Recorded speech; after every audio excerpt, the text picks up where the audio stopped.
والسلام على أشرف المرسلين وعلى آله وصحبه وبارك وسلم. اللهم ارحمنا بالقرآن واجعله لنا إماما ونورا وهدى ورحمة. Ya Allah, jadikanlah Al-Quran ini sumber ketenangan untuk kami, sumber motivasi untuk kami, cahaya dalam hati sanubari kami. Allahumma faqihna fid din wa 'allimna at-ta'wil wahdina siratal mustaqim.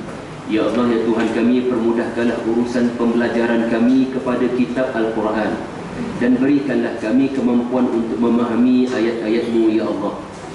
Rabbana atina fid dunya hasanah wa fil akhirati hasanah wa qina adzaban nar. Wa sallallahu ala Muhammad wa ala alihi wa sahbihi wa barik wa sallim.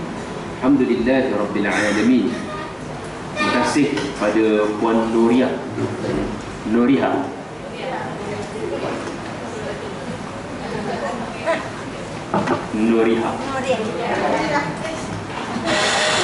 Terima kasih pada Masjid Al-Mu'minun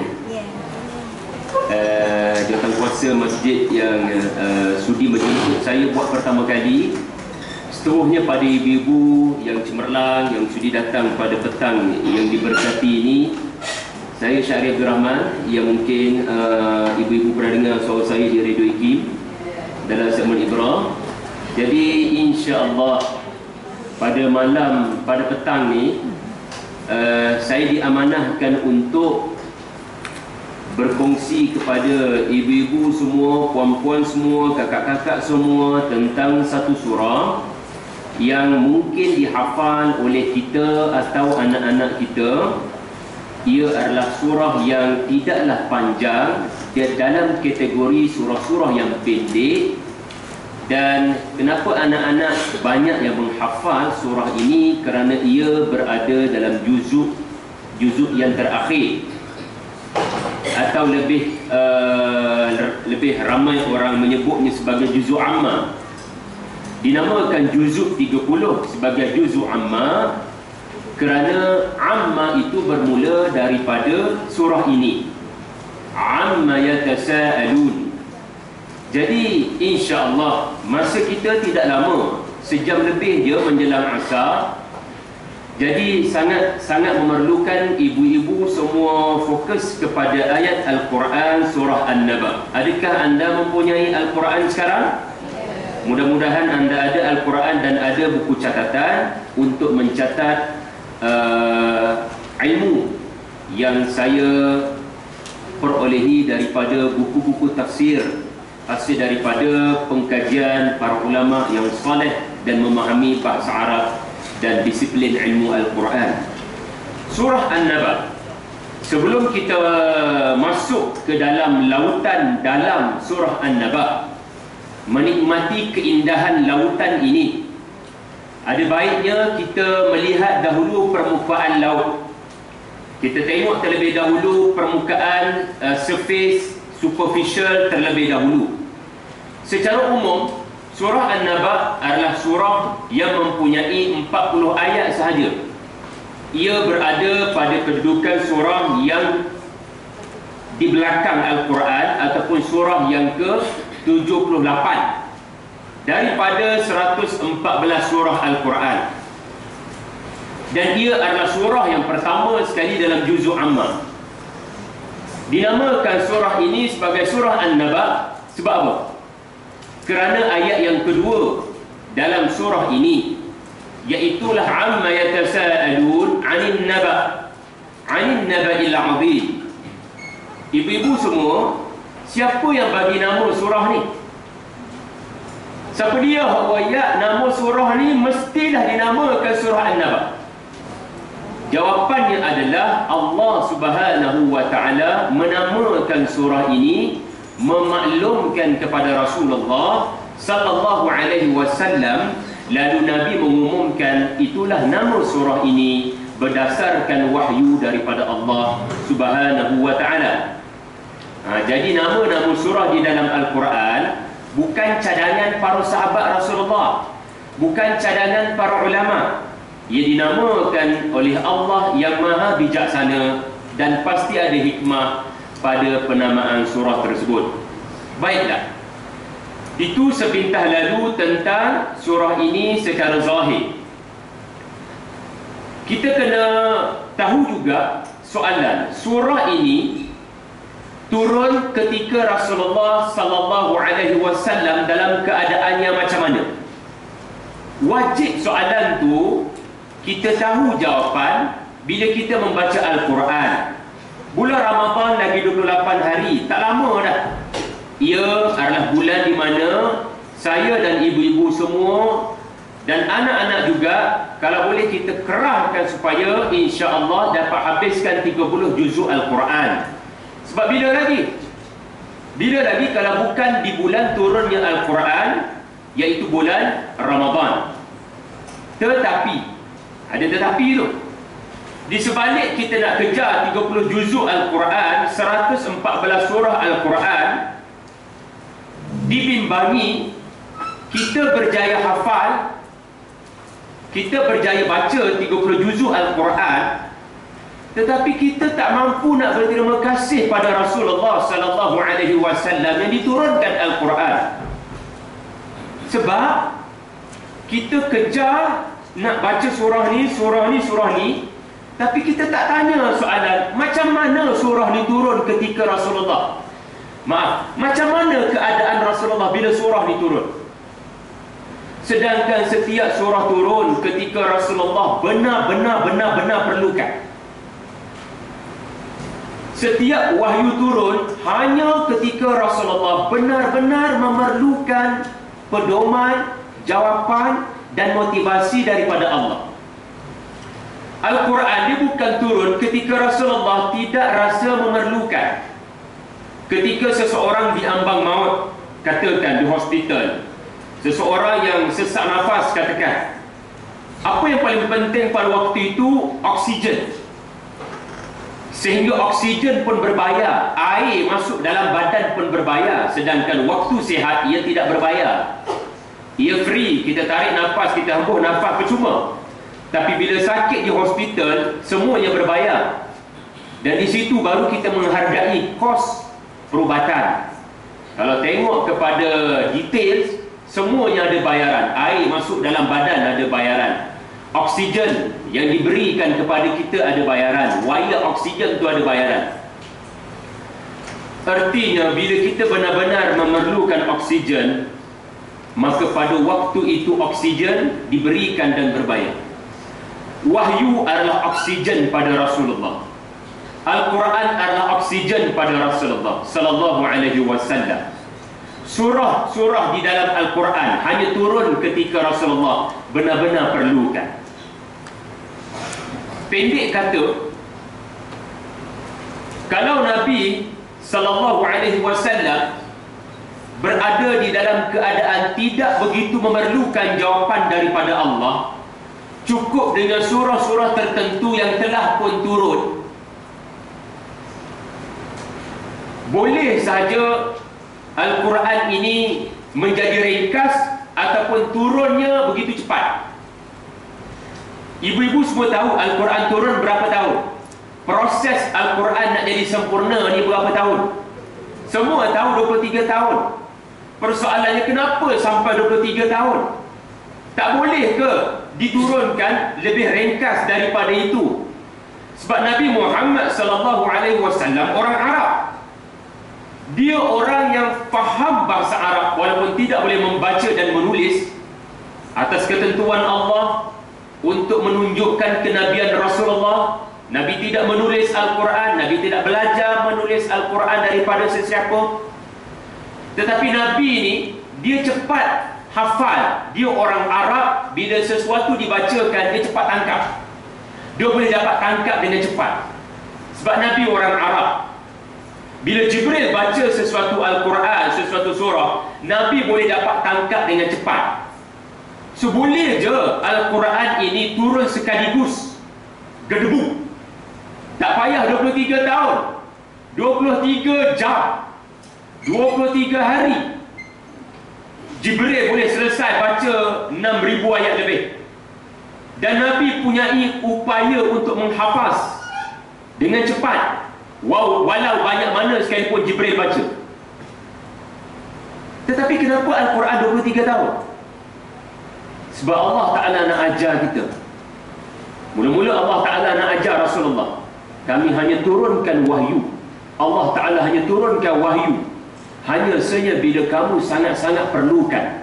Artinya yang sudah turun belum mampu beri kekuatan pada Rasulullah. Yang dah turun, surah-surah yang dah turun, belum lagi mampu menjawab persoalan terbaru yang datang kepada Rasulullah daripada Quraisy ketika Nabi di Mekah, maupun daripada Yahudi ataupun daripada orang munafik di Madinah. So Allah Ta'ala telah programkan Rasulullah ni sallallahu alaihi wasallam mesti akan berlaku isu-isu terbaru, masalah-masalah terbaru, cabaran-cabaran terbaru yang menyebabkan wahyu yang dah turun belum mampu untuk melengkapkan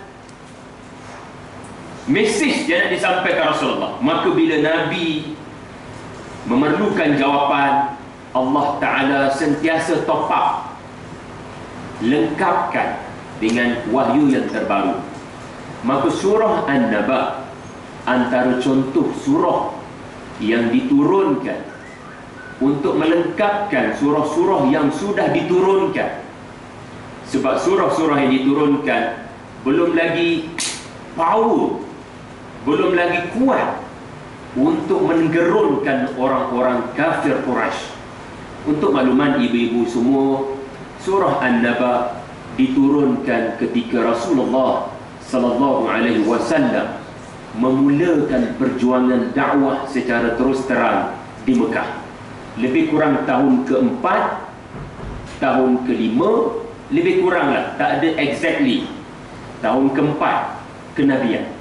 Sebab Nabi berdakwah secara rahsia, membina kekuatan lebih kurang 2-3 tahun. And then Nabi diperintahkan untuk bercakap di Kaabah, bercakap di Bukit Safa, bercakap tanpa rasa gentar dan gerun. Sebab Nabi sudah bina kekuatan para sahabat. Nabi kena catch it directly pada orang Mekah. So pada waktu ini Nabi akan bercakap tentang perkara-perkara yang ada tujuan kepada orang Mekah. Jadi tuan-tuan yang dihormati sekalian, surah An-Naba surah Makkiyah. Ia diturunkan ketika awal-awal Rasulullah berdakwah di Mekah. Dan surah An-Naba ini, ia adalah surah yang diturunkan untuk melengkapkan surah-surah sebelumnya. Apakah surah-surah sebelumnya? Tuan-tuan tengok mushaf, tuan-tuan akan jumpa surah yang ke-78, 77, 76, 75. Apakah surah-surah sebelum surah An-Naba? Ada banyak. Dan surah yang ke-75 namanya surah Al-Qiyamah, betul? Maknanya apa? Surah Qiyamah, lepas tu surah apa? Kita tengok. Al-Insan, yang ketiga Al-Mursalat, yang seterusnya An-Naba dah? An-Naba. Lepas tu An-Nazi'at. Okey, surah yang ke-75 sampai surah yang ke-79 ini, yang ulama sebut ia turun pada period masa yang sama, awal dakwah perjuangan Rasulullah di Mekah. Dan kebetulan pula disusun dalam mushaf pun ikut kronologi yang sama. Dan kebetulan pula mesej pun sama, iaitu tentang kiamat dan hari-hari selepas kiamat. Saya ulang balik surah Al-Qiyamah sampai surah An-Nazi'at. Surah-surah ni disusun mengikut mushaf dan turunnya pun mengikut turutan ketika Nabi berada di Mekah. Maknanya bila Nabi berdakwah kepada orang-orang Mekah, orang Mekah ni tak percaya kepada 3 benda. Orang-orang Quraisy tak percaya 3 benda. Pertama, diorang tak boleh terima Allah Ta'ala tidak ada sekutu. Ma'adallah, astaghfirullah, a'udzubillah. Orang Quraisy kata Allah Ta'ala ni share partner. Diorang percaya pada Allah, dan diorang percaya berhala diorang tu adalah shareholder. diberikan mandat, associate, sekutu bagi Allah Subhanahu wa ta'ala. So diorang tak boleh terima bila bila Rasulullah kata sembah hanya Allah, tidak ada sekutu bagi Allah. Diorang tak boleh terima. Satu. Yang kedua, diorang tak boleh terima Muhammad Rasulullah. Mereka tidak boleh menerima kenabian Rasulullah sallallahu alaihi wasallam. Sebab apa? Ada kaitan dengan sebab yang ketiga. Sebab apa yang Nabi Muhammad sallallahu alaihi wasallam sampaikan adalah sesuatu yang bertentangan dengan kepercayaan mereka, khususnya perkara-perkara yang membabitkan dipanggil resurrection, hari kebangkitan semula, dan hereafter, apakah hari kiamat. Rasulullah selalu bercakap kepada Quraisy tentang hari kiamat dan apa selepas kiamat, dan banyak lagi yang disebut oleh Rasulullah, seperti memberikan peringatan tentang bahaya syirik berdasarkan apa yang berlaku kepada kaum-kaum terdahulu. Diorang ni tak sedap, panas telinga, diorang tak diterima. Maka sebab itulah ada kaitan dengan sebab yang kedua, mereka tidak boleh menerima kenabian Rasulullah SAW. Sedangkan Nabi Muhammad 40 tahun sebelum menjadi Nabi, Nabi tidak ada 1 inci pun kes integriti. Orang Quraisy tak boleh nak kata Rasulullah Muhammad ni ada masalah perangai. 40 tahun diorang kenal Muhammad SAW sebagai Al-Amin, orang yang paling baik perangai, orang yang bercakap tak pernah menipu. Lepas tu yang kedua, diorang tak pernah nampak Muhammad SAW berdiri di pentas syair. Diorang tak pernah nampak Rasulullah bersyair. Sebab diorang ni, bila Nabi Muhammad kata aku Rasulullah, aku sampaikan wahyu Al-Quran, dan ini kata-kata Allah, bila Nabi baca ayat-ayat Allah, orang-orang Quraisy kata ini kerja penyair, dan sesungguhnya Muhammad penyair yang hebat. Dia boleh buat syair yang orang-orang syuara tak boleh buat. Sedangkan diorang kenal Muhammad ni siapa. 40 tahun tak pernah muncul dekat pentas para syuara. Syuara ni tuan-tuan kena tahu, orang Arab ni diorang terkenal dengan syair. Diorang boleh menyampaikan sesuatu di hujungnya sama. Surah An-Naba pun kejap lagi hujungnya sama. Bila sama hujung, artinya poin sama. Bila hujung mula berbeza, maknanya poin berbeza. Ini dipanggil rizim, muzik Al-Quran yang luar biasa, yang sebenarnya penyair tidak boleh buat. Okey? Jadi secara ringkas, itulah yang kita wajib tahu. Terima kasih Rasulullah kerana surah ini turun ketika kamu benar-benar memerlukan pedoman. Nak kecek lagu mana lagi dengan Quraisy ni? Ambo punya Kelantan selalu. Bawa Kelantan. Kita guna macam-macam kaedah. Kita didik anak cara A, cara B, cara C. Kalau gagal, jangan putus asa. Cara D, kena explore lah. Sebab kita belajar daripada Allah yang maha kreatif. Kreativiti Allah. Cara surah Al-Mursalat masih tak masuk dalam hati diorang. Surah Al-Qiyamah masih tak masuk dalam hati diorang. Okey, tak apa. Allah turunkan surah An-Naba. Tuan-tuan akan nampak uslub surah An-Naba. Kita tak boleh compare antara surah, tetapi kita hanya boleh kata surah An-Naba ada keunikan yang tersendiri. Tanpa membuang masa, mari kita terus pergi kepada surah An-Naba. Sebelum kita pergi secara lebih terperinci, bunyi terperinci tapi tak perinci sangat sebenarnya, sebab masa kita masih lagi dalam proses overview supaya ibu-ibu jatuh cinta dengan surah An-Naba cukup dah. Maknanya pukul 4.30 lagi, saya nak tahu lebih lanjut tentang surah An-Naba. Maknanya panggil lagi lah lebih detail. Sebab kita bagi tuan-tuan nilai sendirilah apa yang akan anda tahu selepas pukul 4.30. Asal pukul 4.30. Okey. Adalah wajib untuk kita tahu juga, selepas kita tahu sirah di sebalik surah. Tadi tu sirah di sebalik surah. Saya galakkan tuan-tuan update tentang program ni dan buat hashtag ni, anak-anak muda lah ni, sirah di sebalik surah. Sebab seperti ia tidak banyak diketahui oleh orang-orang yang membaca Al-Quran, bahkan menghafaz Al-Quran. Bila ditanya, mu tahu tak macam mana Rasulullah ketika surah ni turun? Tak tahu. Yang dia boleh hafal Makkiyah, Madaniyah je. Sebaiknya biar kita tahu Makkiyah tu pula Makkiyah awal-awal ke, Makkiyah tengah-tengah ke, Makkiyah hujung-hujung. Sebab Makkiyah tengah-tengah pun ada beza dengan Makkiyah ke awal-awal. Makkiyah kat ujung lagi ada beza. Nabi di penghujung Makkiyah banyak uslub di dalam ayat-ayat Al-Quran keras. Dan anda kalau baca surah Yasin, anda akan nampak seolah-olah patutlah orang kafir masuk neraka, sebab Allah Ta'ala telah menutup pintu hati mereka. Laqad haqqal qawlu ala aktsarihim fahum la yu'minun. Betul tak? Sesungguhnya kami telah menetapkan ke atas mereka bahawasanya mereka tak akan beriman. Lalu setengah orang bila baca surah Yasin, patutlah masuk neraka, dan Allah menetapkan dia tidak beriman. Patutlah saya jahat sebab Allah telah mentakdirkan saya akan jadi jahat. Blaming the God. Sebab mereka tak boleh nak faham surah tu turun waktu bila. So ada cerita, dan itu cerita surah Yasin lah. Okey.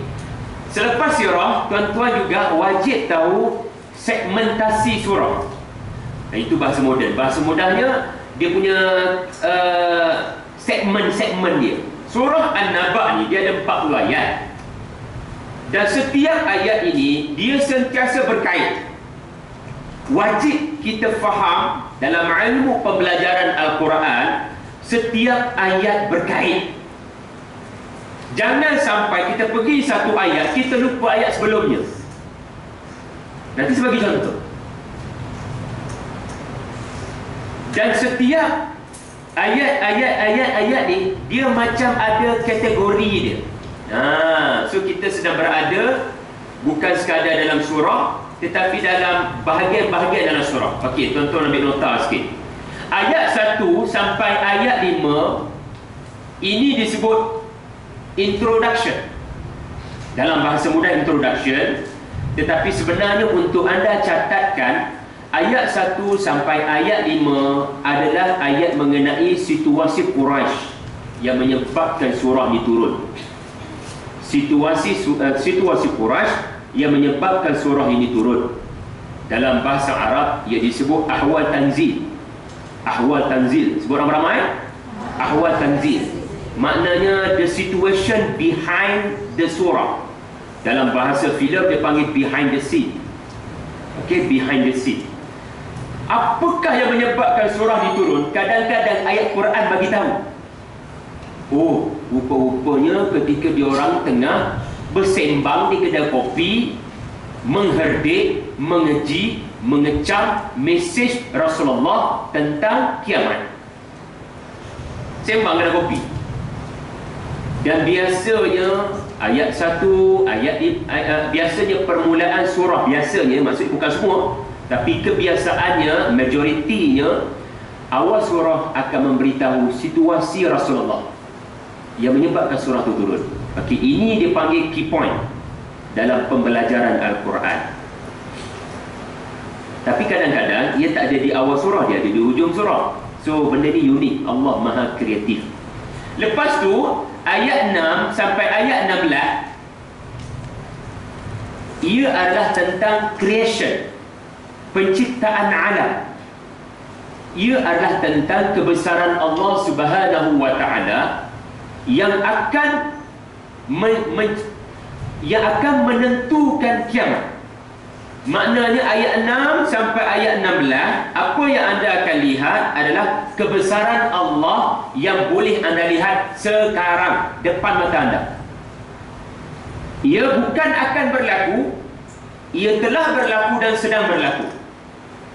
Ayat 6 sampai ayat 16. It is all about creation of the God.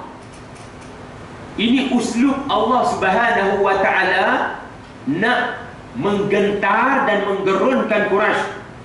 Mun tak percaya pada aku, okey, tengok depan mata sekarang. Apa yang kami boleh buat? Kamu tak percaya kami boleh menghidupkan kamu selepas kamu mati? Quraisy tak percaya, mereka duduk sembang kedai kopi.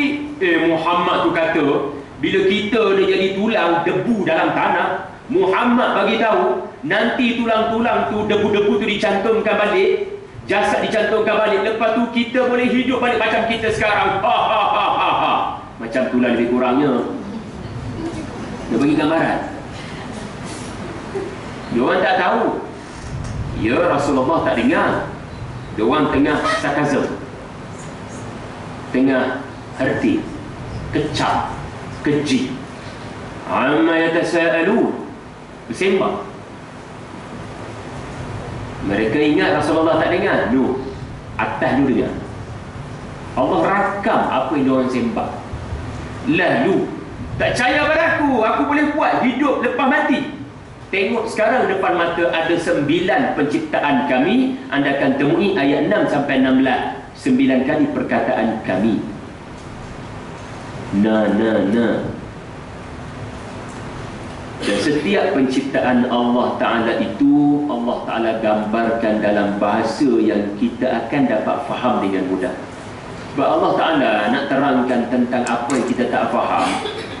Allah Ta'ala nak terangkan kekuasaannya pada apa yang kita tak pernah nampak depan mata. Susah kita nanti. Sebab tu cerita Mi'raj, walaupun anda nampak hadis-hadis Rasulullah panjang-panjang, tapi itu pendek tu. Saya tak ada masa nak terangkan.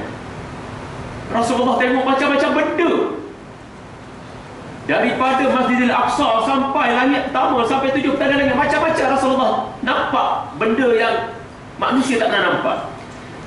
Tapi bila Rasulullah beritahu pada para sahabat, Rasulullah hanya boleh describe apa yang para sahabat boleh faham je.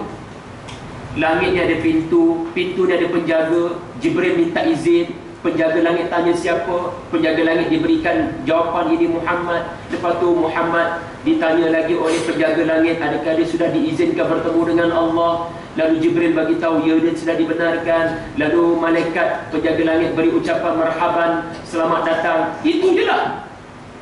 Tapi apa yang ada antara langit, Nabi tak mampu nak cakap. Dalam bahasa Kelantan orang kata speechless. Tak boleh nak wayang. Jadi ayat 6 sampai 16 creation. Anak-anak kita yang belajar biologi, yang belajar fizik, yang belajar kimia, yang belajar sains, sebenarnya dia belajar ayat 6 sampai ayat 16. Cuma dia tak nampak ada perkataan kami dalam teks dia. Dan tuan-tuan kena biar anak hafal paling kurang ayat 6 sampai 16, supaya dia dapat straight A dalam keadaan dia dekat dengan Allah. Risau dapat straight A tapi tauhid. 17 sampai 20, this is the main point. Di sinilah Allah Ta'ala mendatangkan mesej sebenar. Sebab mesej sebenarnya dia dah ada, dia dah muncul dalam surah-surah sebelumnya. Tapi Allah Ta'ala kali ini dalam surah An-Naba, uniknya Allah tanya 9 soalan dengan menggunakan 9 kali kami. Dan soalan tu pula non-stop. Non-stop soalan. Alam naj'alil arda mihada wal jibala awtada wa khalaqnakum azwaja. Ayat 17 sampai ayat 20 adalah mengenai apakah yang akan menunggu selepas dunia, iaitulah kiamat. Hari kiamat, sangkakala pertama, sangkakala kedua. Apa yang Ustaz Dusuki Abdul Rani kita duk sebut dalam radio itu, apakah gambarannya dalam surah An-Naba? Alhamdulillah. Ustaz Dusuki pun bagi kuliah juga kan teman-teman? Alhamdulillah. 17 sampai 20. Ini kategori dia. Ramai orang baca Quran, dia tak nampak kategori ni. Dan dia tak boleh nak kaitkan antara kategori ni dengan kategori ni. So, pengembaraan dalam Al-Quran hanya sekadar bacaan tilawah yang indah saja. tidak singgah dalam hati. So cabarannya adalah sekarang, tuan-tuan tengok dulu overview dia panggil big picture. Ayat 21 sampai ayat 30. Ayat 21 sampai ayat 30 mengenai neraka. Rupanya hampir 9 ayat pasal neraka. Allahu Akbar. Sebab Allah Ta'ala nak bagi tahu, kalau kamu tak nak percaya yang kami boleh menciptakan semula kamu ketika selepas tiupan sangkakala kedua, kami nak bagi tahu ke mana kekufuran kamu ni akan membawa kamu neraka. Orang kafir memang tak percaya hereafter and hellfire. Dia tak percaya kebangkitan semula dan dia tak percaya pada neraka. Dia mengherdik mencerca Rasulullah. Dan ayat 31 sampai 36 berita gembira untuk mereka yang mahu beriman. 31 sampai 36. Allah Ta'ala bila terangkan pasal neraka, Allah akan terangkan juga tentang syurga. Maknanya ini metodologi dakwah, bagi pilihan pada orang. Jangan sampai nampak neraka, diorang sampai tak nampak kasih sayang Allah. Kita didik anak, jangan cepat sangat mai nanti tak semayang masuk neraka. Yalah, ada masa kita kata macam tu, tapi jangan sampai neraka dia memanjang skrip kita. Jangan mencuri, nanti neraka. Jangan kapal nanti neraka. Neraka je. Kita kena balance dengan syurga. Jangan kapal, kalau tak kapal nanti masuk syurga. Semayang nanti masuk syurga. Biar balance kita punya metodologi tarbiyah kita. Sebab Allah Ta'ala dalam juzuk Amma, anda akan dapati banyak memberikan pilihan neraka, syurga. Kalau tak mahu ke neraka, kalau tak mahu ke syurga, nak ke mana? Neraka je ada. Dan ayat 37 sampai ayat ke-40 dipanggil khatimah, penutup, kesimpulan. Namun kesimpulan itu Allah Ta'ala bawa dalam bentuk juga tentang hari kiamat. Sebenarnya bukan hari kiamat, hari mahsyar.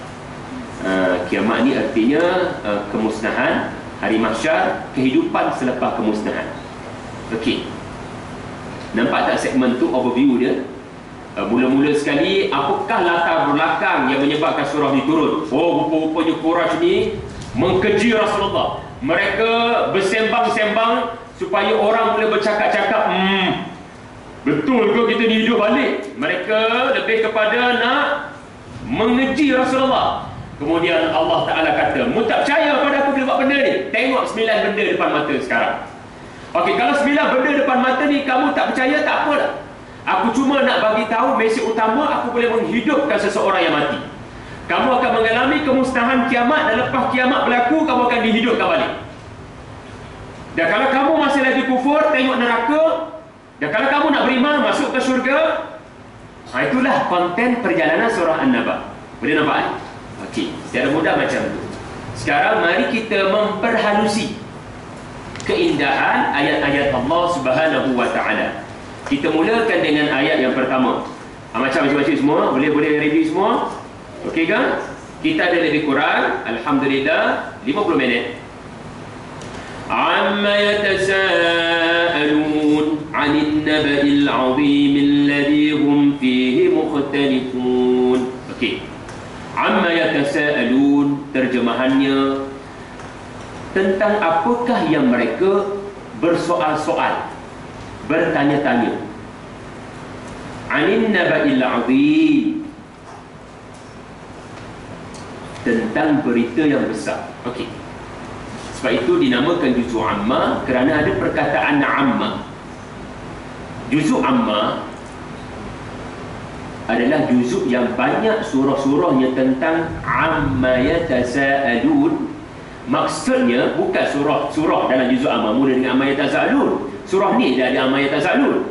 Tetapi jawapan kepada soalan ini adalah sebab surah-surah itu disusun dalam juzuk amma. Siapa yang susun? Al-Quran. Siapa yang susun surah-surah di dalam Al-Quran?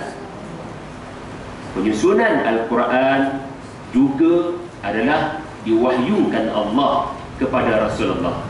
Bukan cadangan para sahabat, bukan cadangan para ulama. Sepatutnya surah yang pertama sekali muncul dalam Al-Quran adalah surah Al-Alaq. Betul tak? Sebab dia surah pertama turun. ataupun 5 ayat pertama itulah yang pertama turun. Tapi anda tak jumpa. Yang pertama anda jumpa adalah surah Al-Fatihah. Sedangkan surah Al-Fatihah surah yang kelima turun kepada Rasulullah. Tapi kenapa bila susun, dia tak susun ikut bila dia turun? Ini semua ada hikmah yang memerlukan masa untuk saya terangkan. Tapi cukuplah kita kata penyusunan surah-surah Al-Quran juga sama dengan penamaan surah, ia adalah wahyu Allah Subhanahu wa taala kepada Rasulullah sallallahu alaihi wasallam. Nabi tak kata pada pandangan saya ada. Dia bukan ijtihad Rasulullah. Nabi kata Allah taala menamakan surah ini, and then Allah taala menetapkan surah ini duduk di sini, duduk di sini. Ia telah ditentukan oleh Rasulullah sallallahu alaihi wasallam. Walaupun penyusunan Al-Quran tidak berlaku pada zaman Rasulullah. Amma yatasaalun artinya juzuk amma, juzuk yang banyak bercerita tentang apa yang orang kafir Quraisy sembang-sembang di kedai kopi, mengeji mesej kiamat dan mesej tentang selepas kiamat daripada Rasulullah. Amma yatasaalun menunjukkan Allah Maha mendengar tentang apa yang mereka sembang tu, tentang apa yang mereka duduk bertanya-tanya tu. Kamu ingat ke aku tak tahu apa yang kamu sembang? 'Anil naba'il 'azim. Mereka sebenarnya sedang bersembang, mengherdik tentang naba'. Naba' ni tuan-tuan adalah lebih tinggi daripada khabar. Berita ni dia ada dua perkataan dalam bahasa Arab. Kalau berita tu berita biasa, dia panggil khabar. Berita jam 8 malam. Biasanya kalau berita jam 8 malam tu dah masuk pukul 8.30, pukul 8.45, berita tu namanya khabar, tu dah tak berapa penting tu. Tapi kalau mula-mula sekali Barisan Nasional mengekalkan kemenangan di Sarawak contohnya, itu berita yang paling awal disebutkan, maknanya yang paling penting, yang paling orang nak tahu, biasanya ia dinamakan naba'. Kalau setakat khabar, dia berita biasa. Tapi Allah Subhanahu wa taala nak kata mereka sedang herdik sesuatu yang sebenarnya besar di sisi kami. Besar apa yang Rasulullah nak sampaikan. Sesuatu yang bukan orang biasa-biasa boleh sebut. Apa akan berlaku selepas mati? Apa yang menunggu di padang mahsyar? Bagaimana keadaan neraka dan syurga? Ini naba'. Lepas tu Allah Ta'ala tambah lagi al-azim. Besar. Mereka boleh jadikan standard benda ni bersembang. Yatasaalun maknanya saling bersoal-soal tanpa jawapan. Maknanya saling tanya orang yang jahil. Bukan pergi tanya kepada Nabi dah katanya untuk belajar ilmu. Ini orang panggil penghinaan ni. Bersembang sesama. Boleh hidup lagi ke lepas mati? Neraka. Macam itulah gambaran dia tuan-tuan. Alladhi hum fihi mukhtalifun. Yang mana berita itu sesama mereka sendiri mereka berbeza dengan Rasulullah. Khilaf. Allah Ta'ala sebut alladhi hum fihi mukhtalifun. Orang yang belajar bahasa Arab, saya permudahkan dia akan ada beza dengan alladhi hum yakhtalifuna fihi. Dia ada beza bila Allah Ta'ala sebut alladhi hum fihi mukhtalifun. Tuan-tuan kena tambah sikit terjemahan tu, yakni mereka yang terus menerus berselisih dengan Rasulullah tentang berita itu. Mereka ni constantly deny. Mereka terus menerus, maknanya bukan kali pertama Rasulullah cakap pasal kebangkitan semula. Bukan kali pertama Rasulullah bercakap tentang neraka dan syurga. Dah banyak kali dah. Dan mereka ni tak habis-habis dengan perangai mereka denial. Mereka nafi. Dan mereka nafi itu pula dalam bentuk yang main-main di kedai kopi. Yatasaalun. Kalau bab Allah Ta'ala tidak ada sekutu, dan kalau bab Rasulullah adalah Rasulullah, mereka buat main-main biasa tuan-tuan. Tetapi bila sampai ke tahap Rasulullah mula bercakap tentang neraka, tentang kiamat, mereka sudah mula tak sedar duduk. Sebab ia seolah-olah mengancam hidup mereka. Sebab cara Rasulullah sampaikan dan apa yang Rasulullah sampaikan, seolah balik, cara Rasulullah sampaikan dengan apa yang Rasulullah sampaikan, dua-duanya menggentarkan jiwa-jiwa orang-orang Quraisy. Apa yang Rasulullah sampaikan bukan bahasa Arab biasa. Ia adalah bahasa Arab yang membuktikan Allah Ta'ala yang bercakap benda ni. Compare dengan Nabi duk cakap, duk sembang selama ni, Muhammad takkan cakap ayat-ayat macam ni. Nampak sangat dia datang daripada dia. Orang manusia takkan cakap ayat-ayat macam ni. Dia macam sesuatu yang luar biasa dari sudut sastra, luar biasa uslub yang digunakan. Lepas tu bagaimana Nabi sampaikan. Tuan-tuan, ada khatib Jumaat membaca surah An-Naba. Tapi kenapa ada orang boleh tidur? Sedangkan khatib tu membacakan ayat Al-Quran datang daripada Allah. Sebab dia bukan persoalan what, it is a matter of how. So Nabi ni, dia menyampaikan dengan cara yang terbaik. Walaupun Nabi tidak pernah belajar daripada sesiapa, dan Nabi tidak pernah menjadi penyair, tapi Allah latih Rasulullah. So ini menggentarkan. Bila diorang gerun, diorang mula nak orang lain tak percaya pada Rasulullah. Kalau setakat Muhammad Nabi, diorang tak bayar sangat-sangat. Tapi bila diorang mula amma yatasaalun, maknanya diorang nak supaya, contoh kat sembang kat kedai kopi, kalau boleh bila sembang tu biar owner kedai kopi tu berdengar. Muhammad kata kita boleh hidup lepas kita mati ni. Dia nak yatasaalun. Dia nak semua orang terpengaruh. Diorang nak supaya tidak ada orang terpengaruh dengan Rasulullah sallallahu alaihi wasallam. Sebab bab yang Nabi sebut ni lebih banyak disampaikan. Okey. Lalu Allah Subhanahu wa taala selepas 3 ayat yang pertama describe apa yang tersurat, sekarang Allah bongkarkan jawapan Allah. Tuan-tuan boleh cukup sampai ayat 5 untuk beriman kepada hari kiamat. Kalla saya'lamun. Kalla, anda boleh berhenti, anda boleh sambung. Tapi dalam kaedah bahasa Arab, bila anda berhenti, dia ada maksud lain. Bila anda sambung, dia ada maksud lain. Tapi dia saling melengkapi. Contoh, kalau orang bahasa Arab ni, kalla saya'lamun. Thumma kalla saya'lamun. Anda nak berhenti pun boleh, tapi jarang orang berhenti. Sebab biasa orang baca terus. Tapi orang yang debate bahasa Arab, ketika orang tu tengah bercakap-cakap, dia nak bangun. Dia nak suruh berhenti menghina. Berhenti cakap benda tu. Kamu ni merepek, mengecek. Dia akan kata apa? Kalla, artinya stop. Stop talking. Stop talking. Useless speech. Kamu mengarut. Artinya Allah nak kata, berhenti cakap. Kamu sembang benda yang sebenarnya akan membawa padah pada kamu. Kalla.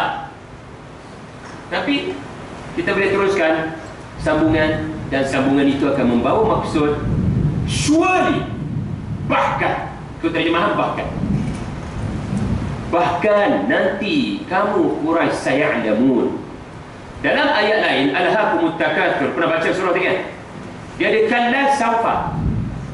Tapi sekarang kalla sa. Dalam bahasa Arab, bila digunakan sa, artinya dekat benar. Kalau saufa, dia jauh lagi. Dan ada sebab kenapa alam kubur saufa, sedangkan kubur tu lagi dekat dengan kita. Tapi bila kiamat, sa ni dia lagi dekat berbanding saufa. Allah Subhanahu wa ta'ala nak beritahu kepada Quraisy bahawasanya kiamat itu memang benar-benar hampir. Aku tahu urusan aku. Kamu tengok dengan kacamata kamu 1 jam Satu hari 24 jam. Satu tahun 365 hari. Tapi di mata Allah, kamu dengan kiamat makin hampir. Itu zaman Rasulullah. Kita apatah lagi. Sa ini menunjukkan hampir sangat dah. Cuma Allah tak bagi tahu bila kiamat tu, hampir sangat dah. Saya alamun, kamu akan tahu lah. Kamu akan tahu waktu kejadian itu nanti. Dan bila diulang 2 kali, ia menunjukkan mubalaghah. Benar-benar Allah Ta'ala dalam kaedah bahasa Arab, bila 2 kali menggunakan kalla, orang tu benar-benar marah. Dan Allah Subhanahu Wa Ta'ala berhak untuk murka. Tapi kemurkaan Allah tidak sampai surah An-Naba sampai ayat 5 je. Kalla saya'lamun sadaqallahul azim. No. Rasulullah diajak oleh Allah Ta'ala marah-marah juga, sampaikan kemarahanku, jangan putus asa, teruskan berdakwah dengan 9 kami. Marah-marah, tetapi ingat, kita guna kaedah lain. Jangan putus asa. So awal-awal Makkiyah ni, tuan-tuan akan nampak ayat-ayatnya banyak memujuk rayu, membimbing. Teruk macam mana pun Quraisy tak apa, Allah Maha Penyayang. Rabbus samawati wal ardi wa ma bainahuma ar-Rahman la yamlikuna minhu khitaba. Surah An-Naba lagi akan ada juga perkataan Ar-Rahman. Tak apalah diorang digil wahai Muhammad, tak apa, aku tak azab diorang lagi. Aku tak akan buat Quraisy macam Samud, macam Ad. Aku beri tempoh bertenang kepada mereka. Kamu guna plan C, plan D, jangan putus asa. Aku ajar kamu, aku bimbing kamu macam mana untuk guna plan seterusnya. Surah Mursalat, surah Qiyamah, surah Idah guna, tak apalah, guna cara lain, it's okay. Maka Allah Ta'ala bimbing Rasulullah. Sebab itu, ini konsep awal-awal Makkiyah. Tetapi Allah Ta'ala Maha Penyayang 10 tahun Allah Ta'ala menyantuni Quraisy yang begitu degil. Maka tak payah pelik surah Yasin turun dalam keadaan nada-nadanya keras. Sebab kami dah bagi pilihan, kamu memilih untuk kufur, maka dapat haqqal qawlu ala aktsarihim fahum la yu'minun. Kerana mereka memilih untuk kufur, kami menetapkan hati mereka untuk tidak beriman. Contohnya jangan salah faham. Artinya seseorang itu beriman ataupun tidak bukan kerana ketentuan Allah. Saya memang jahat sebab saya memang ditakdirkan Allah masuk neraka. Pun tahu mana masuk neraka? Yang kedua, kenapa bersangka buruk pada Allah yang Maha Ar-Rahman? Bunuh 99 orang sekalipun ada hadis yang sahih, orang termasuk ke syurga kerana dia berniat untuk bertemu dengan seseorang untuk bertaubat kepada Allah Subhanahu Wa Ta'ala. Jahat macam mana sekalipun, kalau memang nak bertaubat, Allah akan ampunkan dosa-dosa. Jadi Quraisy akhirnya memilih untuk kufur. Selepas 10 tahun darab 365 hari, Allah bagi peluang untuk membuat pilihan tanpa sebarang azab. Dan kadang-kadang depan mata berlaku mukjizat, bulan terbelah dan seumpama dengannya, masih tak beriman. Maka tak payah peliklah kalau macam ni tak layak duduk atas muka bumi aku. Maka Allah kata laqad haqqal qawlu ala aktsarihim fahum la yu'minun. Okey, mari kita bersama dengan segmen yang kedua, iaitulah 9 kami. Alam naj'alil arda mihada. Adakah kamu tidak melihat bumi yang kami jadikan hamparan? Mihada berasal daripada perkataan Mahdi. Mahdi, pernah dengar tak? Ustaz-ustaz kita kata utlubul ilma minal mahdi ilal lahdi. Menuntutlah ilmu daripada lahir sampailah ke liang lahat, sampai mati. Mahdi dalam bahasa Arab berarti tempat berbaringan bayi yang lembut. Dalam terjemahan anda, ia mungkin disebut sebagai hamparan. Tetapi terjemahan saja tak cukup, dia tak feeling. Lepas tu kena mengaji. Saya ucap tahniah tuan-tuan, sebab masjid ini begitu kerap membuat pengajian-pengajian, subhanallah. So mengaji Al-Quran, mengaji dengan para asatizah. So bila kita mengaji, hamparan kita tak faham. Tapi bila tempat letak bayi, perbaringan bayi, tuan-tuan letak cucu, letak bayi atas pun, takkan letak atas simen. Kita akan pastikan selesa, lembut. Demikianlah Allah Subhanahu wa ta'ala menyantuni Quraisy.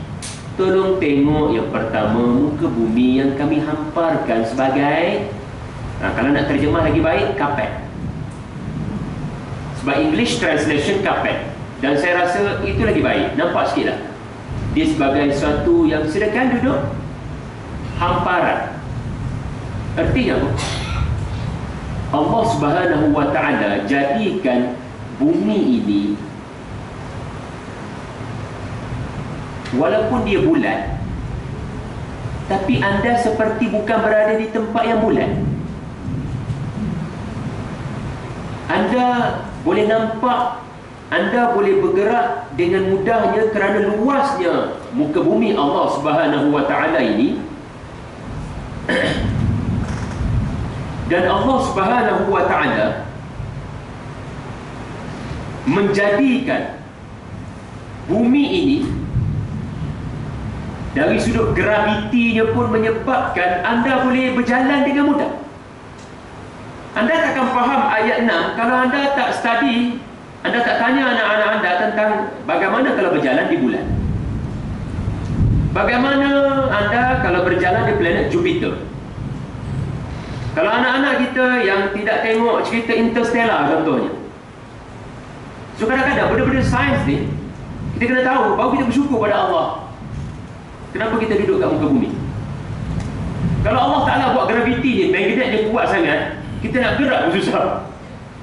Dan kalau Allah Ta'ala buat longgar graviti ni, kita punya perjalanan tu jadi lambat 1/6 bulan. Graviti bulan adalah 1/6 graviti bumi. Maknanya slow motion dia tu. Sebab benda ni kita tak pernah sedar kan. Kita tak pernah bangun pagi, alhamdulillah Allah Ta'ala bagi aku nikmat graviti yang stabil.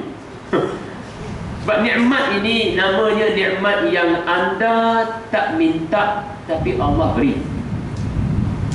Wal arda wada'aha lil anam fiha fakihatun nakhlu dhatul akmam fabi ayyi ala'i rabbikuma tukadziban.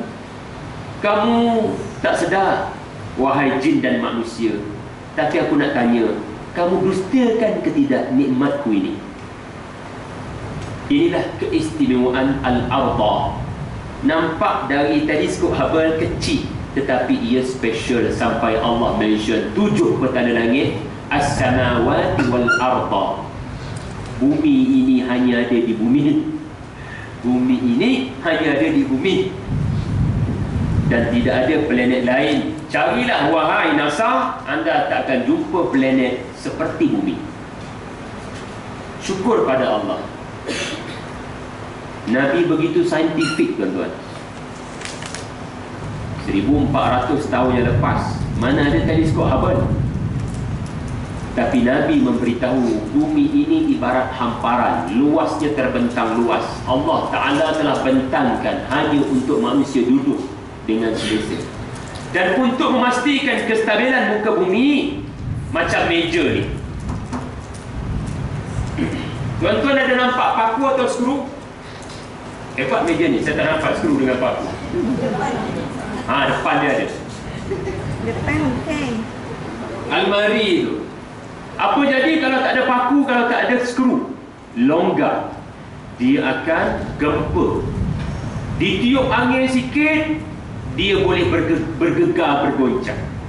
So bumi ini memerlukan paku untuk stabil. Maka paku disebut autan. Apakah paku bagi bumi supaya stabil, tidak bergoncang, kecuali yang lebih daripada skala Richter tu macam mana? Tetapi hukum asal bumi ini dia stabil. Kenapa stabil? Allah paku. Subhanallah. Kalau kita tengok secara sains, anda boleh tengok bukit atau gunung yang tinggi, jangan nampak yang tinggi tu je. Dia punya akar dia tu sangat dalam. Dia punya lubang, gunung berapi, lubang tu di dalam tu. Sebab Allah Ta'ala seperti paku, dia terikat pada muka bumi, maka bumi ini jadi stabil. Wal jibala autada. So sekarang bumi dan gunung adalah kami yang pertama. Kenapa Allah Ta'ala guna kami? Apabila Allah Ta'ala menggunakan kami, ia menunjukkan Allah mahu menunjukkan kekuasaannya. Allah berhak untuk riak, Allah berhak untuk sombong. Sebab Allah Ta'ala itu Tuhan, kita hamba, kita tak boleh jadi Tuhan. Maka Allah Ta'ala menggunakan perkataan kami. Ini menunjukkan Allah Ta'ala punyai kerajaan dan kaki tangan yang luas. Ada malaikat-malaikat yang menjalankan tugas untuk menstabilkan alam ini.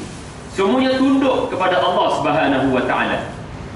Jadi bila Allah Ta'ala guna kami, kebiasaannya ia akan merujuk kepada pelaksanaan qada dan qadar Allah. Sama ada fenomena alam maupun program yang besar dari sisi Allah, seperti penurunan Al-Quran. Allah menggunakan kami. Inna anzalnahu fi lailatul qadar. Okay? Bila pula Allah guna aku? Itu tanya kemudian lah tuan-tuan. Keempat. Wa khalaqnakum azwaja. Ini kami yang keberapa? Kami yang ketiga. Masih tidak mahu percaya? Tak apa. Allah Ta'ala meneruskan dengan kami yang kedua, non-stop question. Persoalan-persoalan yang non-stop, tuan-tuan. Seolah-olah tercengang orang Quraisy ini. Bila Rasulullah sampaikan, dia orang tak dijawab sebab dia orang tak boleh buat bumi. Dia orang boleh buat tempat perbaringan bayi. Dia orang boleh buat rumah yang selesa. Tapi Quraisy tak boleh buat bumi ini seperti tempat perbaringan, seperti rumah yang selesa. Quraisy tak boleh buat gunung. Tuhan-tuhan Quraisy tak boleh buat gunung. Pasal apa? Sembah. That's the message. Wa khalaqnakum azwajan. Ni aku nak bagi tahu kamu, wahai Quraisy, kamu tak boleh buat yang kedua. Kami ciptakan kamu berpasang-pasangan, lelaki dan perempuan, yang bila bercantum atas dasar perkahwinan melahirkan zuriat. Siapa yang menciptakan daripada air mani yang hina itu segumpal darah dan menjadi manusia yang sempurna 9 bulan dalam rahim seorang ibu, kalau bukan Allah Subhanahu wa Ta'ala? Kamu tak boleh buat, cuba kamu buat. Lelaki sesama lelaki takkan mampu menghasilkan zuriat. Perempuan dengan perempuan takkan mampu menghasilkan zuriat. Hanya saja azwajan, ikatan perkahwinan. Orang lain dia tak nak ikut perkahwinan, itu dia punya masalah. Tetapi kita memahami ayat ini sebagai kita tahu manusia ada kelemahan, perempuan ada kelemahan, lelaki ada kelemahan. Kalau nak sempurna, kahwin. Ia adalah soal lengkap melengkapi. Dan kami ciptakan kamu berpasang-pasangan supaya kamu menyedari kamu ada kelemahan, wahai lelaki, wahai perempuan. Dan kami yang ketiga adalah ketika kamu tidur. Ini dipanggil sains tidur. Cuba minta tolong anak-anak kaji apa berlaku semasa kita tidur. Tuan-tuan, bayangkan kalau tidur kita dalam keadaan otak kita jaga dan telinga kita pun jaga. Apa jadi? Anda dapat tidur tapi anda tak dapat lena. Bayangkan anda tidur, itu tanda lena. Anda tidur tapi telinga anda Jaga. Anda boleh dengar bunyi hujan turun, bunyi guru kucing duk, anda boleh dengar. Bayangkan lagi anda nak tidur, tapi Allah jadikan mata anda macam telinga tak ada penutup. Apa jadi? Anda nak tutup tapi tak dapat. Telinga anda boleh anda tutup sekarang? Anda tak boleh sebab dia tak ada penutup. Saya boleh gerakkan telinga saya, tapi saya tak boleh nak tutup. Sebab itu Ashabul Kahfi, Allah Ta'ala kata, fatarabna ala adanihim, kami tutup telinga dia. Sebab mata tak payah tutup, manusia boleh tutup sendiri. Telinga dia tak boleh tutup-tutup, kami yang menutup. Bila kita tidur, telinga ni dia tidak berfungsi. Siapa yang menyebabkan anda tak boleh dengar bunyi tikus yang melarikan diri di sekeliling anda? Kecuali bunyi kuat lah tuan-tuan, itu normal lah. Sebab antara prasyarat tidur yang baik adalah, kualiti tidur yang baik adalah anda benar-benar tidur sampai anda tak dengar apa-apa lagi di luar sana. Sebab itu Allah tutup telinga kepada pemuda Al-Kahfi. Sebab telinga dia boleh berfungsi. Minta tolong anak-anak anda kaji sains tidur. Kalau otak masih berfungsi, anda memang tak akan dapat tidur lena. Anda tutup mata, telinga anda cuba tutup, tapi anda berfikir apa yang telah berlaku tadi, Masya Allah, Masya Allah. Anda akan kulik balik profit anda hari ini. Anda tak ada tidur punya. So, bersyukurlah kalau anda menguap dalam majlis ilmu. Ia anugerah Allah. Beritahu saya, ada tak manusia tak pernah tidur? Yang kena penyakit susah tidur itu biasa. Tetapi yang tak pernah tidur, tak ada. Tidur adalah tanda manusia lemah. Sebab hanya ada satu sahaja yang tidak pernah tidur, bahkan mengantuk, menguap pun tak pernah. La ta'khudhuhu sinatun wa la naum. So manusia, wahai Quraisy, cuba kamu tak tidur. Kami yang telah menjadikan tidur kamu subata. Subata artinya qata'a. Kami putuskan urusan kamu. Bila kamu tidur, urusan kamu terputus. Subata, terputus. Menyebabkan kamu dapat rehat. Lepas tu terjemahan kata rehat. Kalau tidur tak dapat rehat, tuan-tuan. Kalau tidur, maksudnya anda letak kepada atas bantal, tapi anda tak dapat rehat. Useless. Dekat syurga, adakah anda akan dapat tidur? Soalan Cepu Mas pada waktu-waktu yang mencemaskan. Soalan Cepu Mas, dalam syurga adakah anda akan tidur? Beritahu saya, mana-mana ayat Quran ataupun hadis Rasulullah yang menunjukkan di syurga akan tidur? Jawapannya anda takkan jumpa satu ayat maupun satu hadis yang menunjukkan ada ahli syurga tidur atau tak tidur. Soalan pula, kenapa orang tak tidur?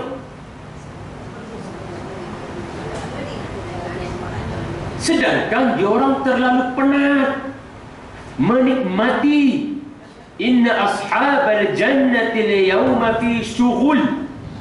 Mereka sibuk menikmati, walaupun mereka tidak sibuk beramal. Beramal sudah tidak perlu. Anda tak perlu solat di syurga. Anda hanya perlu menikmati, dan Allah gambarkan dalam surah Yasin ayat 55. Anda sibuk gila menikmati buah-buahan, daging burung, makan daging burung, minum. Itu sepatutnya menyebabkan sibuk bersembang. Anda sepatutnya penat. Jawapannya apa? Jawapan mudahnya, sebab itu syurga. Penat kat sini je. Dekat syurga, penat dimatikan, mati dimatikan. Okey? Hadis, bukan hadis, ayat Al-Quran. Ahli syurga berdoa, Rabbana alhamdulillahilladzi adhaba 'anna apa ni? Terima kasih, segala puji bagi Allah yang telah mengeluarkan daripada kami kepenatan. Masuk je pintu syurga, sistem penat telah berubah. Anda akan sibuk, tapi anda tak akan penat. Dan bila anda tak penat, perlukah anda tidur? Tak perlu. Jadi kita teruskan pengembaraan kita. Sebenarnya Allah Subhanahu wa Ta'ala sedang menyebut juga tentang kualiti waktu malam. Apa yang sepatutnya kita buat? Antaranya adalah kalau tak dapat tidur yang berkualiti, jadikan waktu malam waktu untuk waja'alna al-laila libasa, dan kami jadikan malam hari itu pakaian. Apa arti pakaian? Artinya malam itu menutupi diri kamu, sebab di malam hari gelap. So seolah-olah kalau kamu tidak berpakaian sekalipun tak ada orang nampak, sebab malam hari. Dan ini bukan dalam surah Al-Baqarah, Allah Subhanahu wa ta'ala selepas memberikan motivasi supaya suami menggauli isteri pada waktunya, jangan ketika mereka sedang uzur. Selepas itu Allah Ta'ala kata hunna libasul lakum, ada perkataan libas. Isteri itu pakaian kamu, suami itu pakaian kamu. Artinya Allah Subhanahu wa ta'ala memberitahu malam adalah urusan privasi kamu. Lakukanlah apa yang halal. Anda boleh tidur yang awal. Allah Ta'ala sedang menunjukkan kempen tidur awal ni sebab supaya pada esok hari waja'alna an-nahara ma'asha, siang hari kamu benar-benar ma'ash, kamu benar-benar mencari rezeki untuk ash, hidup. Jangan tidur di siang hari, berjaga di malam hari. Itu terbalik. Waja'alna al-laila libasan, kami jadikan malam itu menutupi kamu. Pada waktu ini kamu benar-benar berada di dalam keadaan yang privasi. Kamu bersama dengan keluarga kamu, kamu bersama dengan anak-anak kamu. Dan waktu bila pula kamu bersama dengan public, kamu bersama dengan orang lain di waktu siang. Terima kasih Allah Ta'ala memanjangkan umur kita mudah-mudahan sampai bulan Ramadan. Ramadan adalah bulan Allah Ta'ala nak kita jaga sembahyang subuh. Kita sembahyang tarawih, kita penat, kita tidur awal. Dan Allah Ta'ala nak kita bangun awal, buat persiapan untuk menyambut sembahyang subuh dengan sahur dan dapat memulakan kerja lebih awal. Bukan pukul 8:30 pagi, lebih awal. Kalau anda pergi Turki, orang Turki zaman Osmaniyah, mereka mengatur hidup mereka berdasarkan waktu azan, berdasarkan cahaya matahari. Sebab kita nak bekerja ni pun ada kaitan dengan cahaya matahari. Kalau banyak serat tu maknanya banyak tak terdedah dengan cahaya matahari dah tu. Orang-orang Turki Osmaniyah bila saya kaji, mereka tak tunggu pukul 8:30 walaupun musim itu musim panas. Kalau panas itu muncul pada kalau subuh, katakan syuruk habis pukul 5:30 pagi, waktu subuh masuk pukul 3:30 pagi, musim panas. Maka ini berarti pukul 6 dah pergi dia. Sebab sistem cahaya matahari sangat penting untuk support sistem tubuh kita, untuk kita bertenaga bekerja.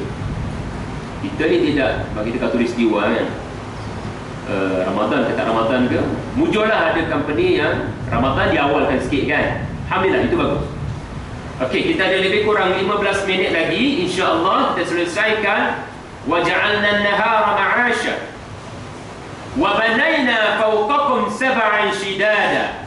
Quraisy, kamu tak boleh buat tidur, kamu tak boleh buat siang, kamu tak boleh buat malam. Yang ni confirm kamu tak boleh buat. Apatah lagi Tuhan-Tuhan yang kamu anggap sebagai Tuhan, iaitu 7 yang kukuh, iaitulah 7 petala langit yang kuat, syidad, begitu kukuh. Tuan-tuan, langit ni dia macam bumbung rumah, dia kukuh, dia ada ketebalan dia. Tapi tuan-tuan tahu tak, ketebalan langit dan kekukuhan langit, Allah Ta'ala sebut dalam ayat lain, kami bina langit tanpa sebarang, kami bina langit dengan tangan kami, tidak ada sebarang tiang. Kita ada tiang dan kita ada paku. Allah Ta'ala buat langit tanpa tiang dan tanpa autadan, tanpa paku. Sedikit demi sedikit Allah Ta'ala menunjukkan kami yang ke-7. Yang ke-6, wabanain, kami bina. Peristiwa Isra' Mi'raj yang kita sambut bulan Rejab baru-baru ni antara tujuannya supaya kita mengenal realiti, hakikat langit yang kita tengok pada hari ini belum tentu langit yang pertama. Ia mungkin hanyalah bintang-bintang. Kita tak nampak penghubung dia. Kita tak nampak penghujung langit dunia. Kita tak nampak langit dunia tu. Dan di setiap langit, arwah para Nabi memang ada di situ. Allah Ta'ala telah mengatur arwah para Nabi ada di situ semata-mata untuk menyambut ketibaan Rasulullah. Nabi Adam langit pertama, Nabi Isa, Nabi Yahya langit kedua, langit ketiga Nabi Yusuf, langit yang keempat Nabi Harun, langit yang kelima langit yang keempat Nabi Idris, langit kelima Nabi Harun, langit yang keenam Nabi Musa, langit yang ketujuh Nabi Ibrahim. Setiap langit itu, Masya Allah, ada ruh yang pernah sampai. Tetapi tidak ada ruh yang pernah sampai. Sidratul Muntaha Jibril pernah sampai. Lepas Sidratul Muntaha Jibril tak pernah sampai. Jibril kata apa setakat ni aja. Hanya Rasulullah yang mengatasi 7 petala langit. Wa ja'alna sirajan wahaja. Kalau tak mampu nak tengok 7 petala langit, hatta langit dunia pun tak mampu tengok, tak apalah tengok matahari ya. Matahari itu Allah Ta'ala gambarkan sebagai sirajan, pelita yang wahaja, terbakar hangat, sangat membakar. Apinya julang menjulang antara satu sama lain. Dan apakah tujuan matahari? Apakah tujuan langit? Apakah tujuan siang? Apakah tujuan malam? Kalau matahari tak ada, air dekat laut takkan berlaku. Ini kena tanya anak kita lah, pemeluapan ke kondensasi? Di mana berlaku penyejatan ke pengeluapan ke kondensasi seberupa, air cecair jadi wap, terapung di langit. Kerja siapa ni? Lalu terapung di langit seperti satu tapungan air, tetapi dia berbentuk wap. Siapa yang menggerakkan kalau bukan Allah yang menggerakkan angin? Lalu wa anzalna, kami yang ke-8, wa anzalna minal mu'sirat. Allah Ta'ala sebut perkataan mu'sirat. Biasanya Allah Ta'ala sebut wa anzalna minas sama'i ma'an kan. Tapi kali ini istimewa sikit. Allah Ta'ala sebut mu'sirat. Mu'sirat asal daripada perkataan asar. Asar ini artinya sesuatu yang diperah mengeluarkan hasil. Waktu asar artinya waktu yang asar ni berasal daripada sesuatu yang diperah. Contohnya kain basah kita perah mengeluarkan air. Itu maksud asar. Anggur bila diperah dia boleh menghasilkan minuman yang sangat sedap sehingga boleh menyebabkan mabuk, arak. Itu dipanggil asar. Maka Allah Ta'ala nak kata bila air terapung di langit, kami perah mu'sirat, menghasilkan air hujan. Menghasilkan air hujan macam sekarang, mencurah-curah tajajan. Dan apa motif semua ni? Allahu Akbar. Kami nak bagi tahu sesuatu yang mati kami boleh hidupkan. Tengok ayat 15, sesuatu yang mati kami boleh hidupkan depan mata kamu, wahai Quraisy. Kamu makan buah kurma. Buah kurma asal daripada biji kurma. Biji kurma tu duduk dalam tanah. Kamu simbah air. Siapa yang beri kehidupan kepada biji benih tamar? Linukhrija bihi habban wa nabata. Kami keluarkan daripada biji menjadi nabat. Daripada habban kami jadikan dia jadi nabatan. Daripada nabatan kamu petik buah untuk mendapat nikmat. Depan mata kamu petanda kehidupan semula selepas kematian. Takkan kami tak boleh buat macam ni? Jadi Allah Ta'ala ending 9 kami ni dengan ada kaitan dengan kehidupan selepas mati. Iaitulah pokok-pokok dan tumbuh-tumbuhan yang berasal daripada benih di dalam tanah yang mati. Betul? That's the message. Very scientific. Wa jannatin alfafa. Kami berkuasa. Bukan sekadar kami jadikan ia tumbuh-tumbuhan, bahkan ia jadi kebun yang subur. Kami berkuasa buat macam tu. Kami boleh buat benda sama pada kamu, wahai manusia. Kalau anda dengar Ustaz Dusuki dalam Mau'izati itu, Ustaz Dusuki ada mention kan, lepas tiupan sangkakala ketiga ke kedua, air hujan akan datang. ke atas muka bumi, lalu bangkitlah manusia seperti tumbuh-tumbuhan bangkit. Benda sama je tuan-tuan. Semua tubuh kita ni akan reput, akan hancur, kecuali orang-orang yang bernama anbiya, orang salihin, orang syuhada.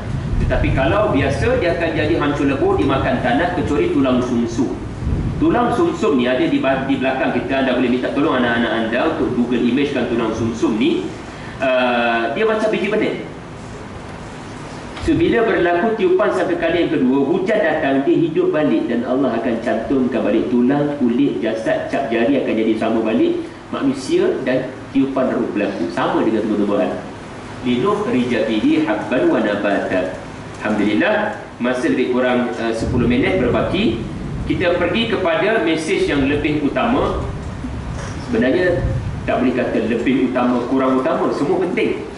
Inna yawmal fasli kana miqata. Hei Quraisy, sesungguhnya kalau kamu tidak mahu beriman, akan datang hari yang kamu kufuri selama. This is the main point. Sebab orang kafir Quraisy, saya sebut tadi, mereka ada masalah pada yang ketiga.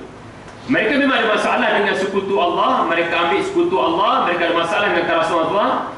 Tetapi mereka tak boleh duduk diam. Mereka akan pastikan orang lain takkan dengar yang ketiga, iaitu mesej tentang kiamat dan apa selepas kiamat, hereafter dan hellfire. So Allah Ta'ala konsisten nak bagi tahu, inna yawmal fasli kana miqata. Hari al-fasal. Fasal ni artinya pemisah. Mufassirun kata al-fasal ini hari yang memisahkan antara amalan dan ganjaran.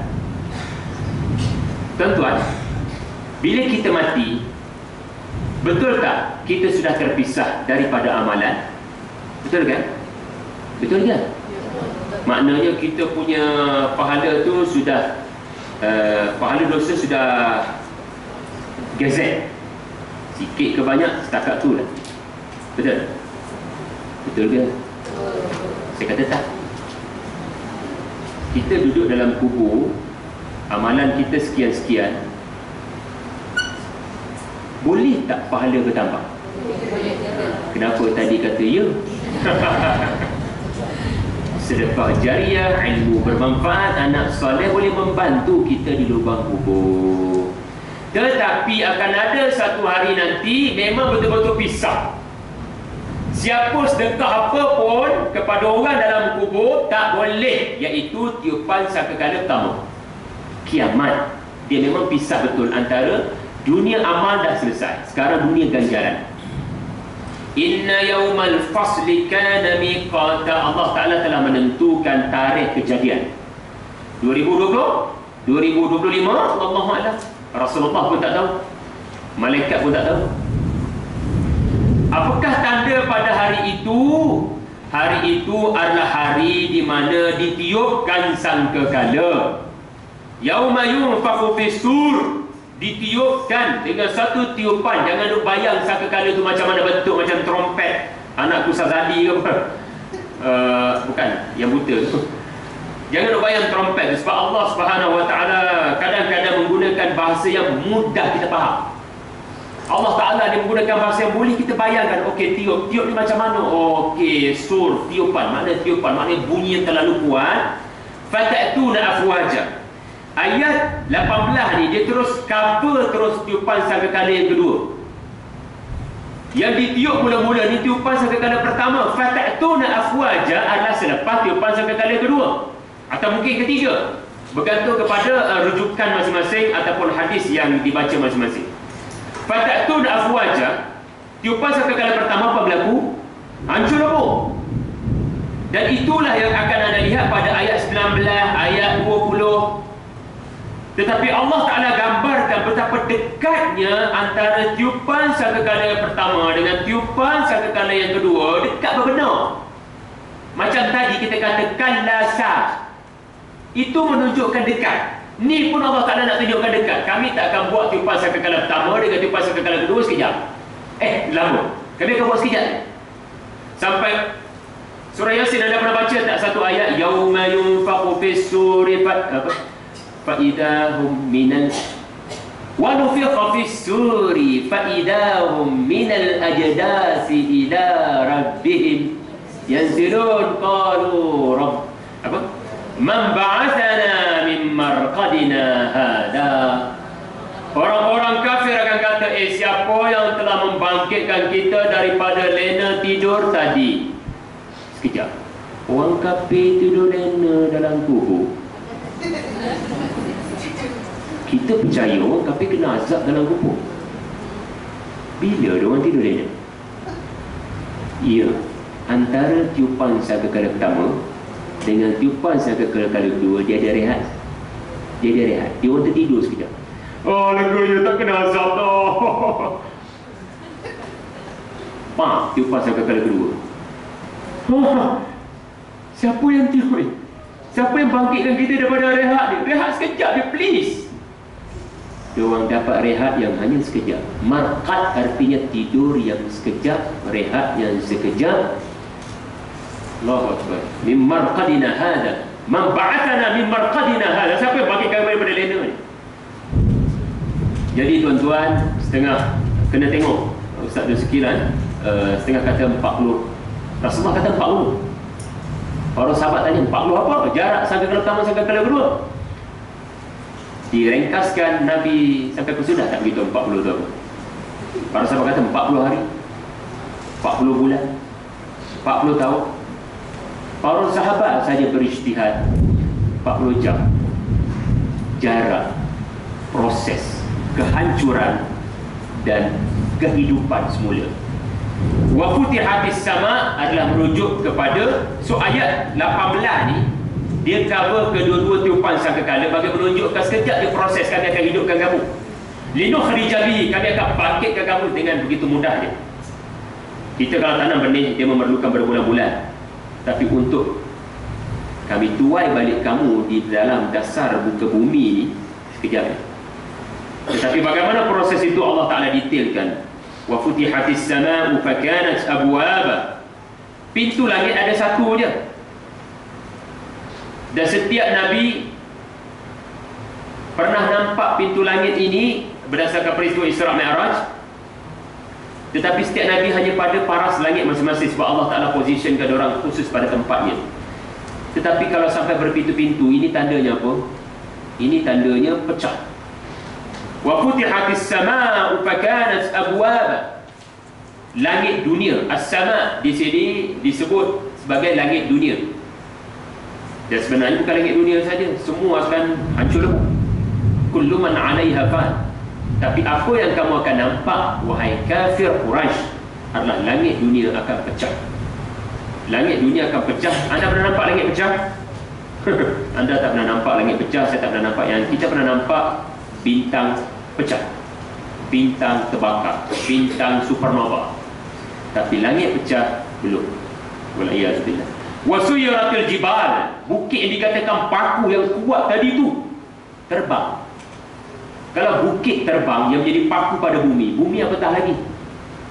Wasuyiratil jibal fakanat saraba, macam fata morgana. Terbangnya itu seperti air di padang pasir, maknanya ia ibarat debu lah tuan-tuan. Ibarat debu yang berterbangan, kita nampak, tapi bila kita pergi, dia tidak ada. Betapa dahsyatnya gambaran kiamat diceritakan. Inna jahannam. Okey, kita berada di segmen yang ketiga. Sebenarnya asal berapa? 4.30. So redha je lah kalau kita berhenti di mana-mana. Kita sambung je lah pada bulan akan datang insya-Allah. Inna jahannam kanat mirsada. Sesungguhnya neraka jahanam ini segmen yang ketiga. Saya sebut tadi segmen neraka, gambaran neraka kepada orang Quraisy dan kepada sesiapa juga nak kufur. Inna jahannam kanat mirsada. Mirsada perkataan sangat menggurunkan. Mirsad ini digunakan kepada SB, Special Branch, mata-mata yang mengintai. Mana musuh, mana musuh, mana mereka. Aku nak pergi tangkap mereka. Subhanallah. Artinya neraka jahanam mengintai. Mana ni, mana ni? Dia mengintai, dia menunggu, dia menunggu. Dia menunggu siapa? Lit-taghina ma'aba. Kepada mereka yang melampau batasan Allah. Ma'ab, tempat kembalinya di sini. Jahannam sudah membuat jawatan kuasa sambutan. Dia bersedia untuk menyambut. Dia bukan tak ready. Jap, kami tak ready. Dia dah ready lama dah. Dia dah ready lama dah. labithina fiha ahqaba, yakni mereka akan berada di situ ahqaba. Ahqaba ni menurut bahasa Arab, hukuk ni 80 tahun. Ahqaba jamak kepada hukuk, tuan-tuan mungkin anggap bertahun-tahun, sebenarnya tak. Ia digunakan dalam bahasa Arab menunjukkan endless, tak ada penamat. Sebab masa di akhirat, katakanlah 80 tahun di dunia satu hukum, tapi akhirat dia tak ada sistem tertentu. Sistem akhirat tak ada masa, anda akan kekal selamanya, wal'iyyazubillah. Dan anda akan rasa apa? Na'udzubillah. Mereka akan rasa apa? Dalam neraka itu la yadhuquna fiha bardan wala syaraba. Dalam neraka yang menunggu, yang mengintai itu takkan rasa sejuk dan takkan minum. Okey apa macam ni?